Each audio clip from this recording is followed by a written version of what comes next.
Dans une petite ville de province, il était une fois un petit garçon de condition modeste qui, sur le seuil de la maison de ses parents, aimait à jouer à des jeux qui semblaient singuliers aux petits garçons de son âge.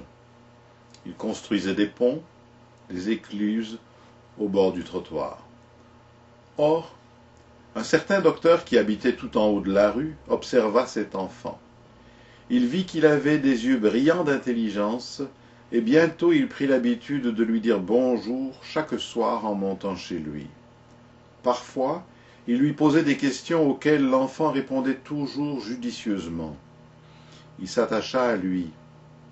Un soir, l'enfant n'était plus là. Le lendemain non plus. Le quatrième jour, le docteur entra dans la maison et demanda à la mère s'il était souffrant. Elle lui répondit que, justement, il n'allait pas bien du tout. Il se rendit au chevet de l'enfant et constata qu'il avait une méningite et qu'il était perdu. Il fit tout au monde pour le sauver, avec autant de dévouement et de tendresse que s'il eût été son propre enfant. Hélas, ce fut en vain. 8 jours plus tard, l'enfant mourut dans ses bras. Notre docteur en fut profondément affecté. Il conserva toujours le souvenir du regard de ce petit être prodigieusement doué que le destin, aidé par une mère négligente, avait rayé du nombre des humains.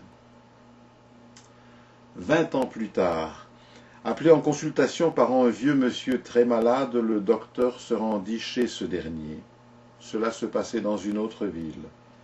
En entrant dans le salon, il vit un portrait d'enfant, un très ancien portrait devant lequel il resta bouche bée. C'était un enfant d'une dizaine d'années qui avait les yeux, le merveilleux regard du petit qui était mort dans ses bras. Il fut tellement impressionné qu'il demanda ce que c'était ce tableau. On lui répondit que c'était le portrait de Pascal, enfant. Anatole France.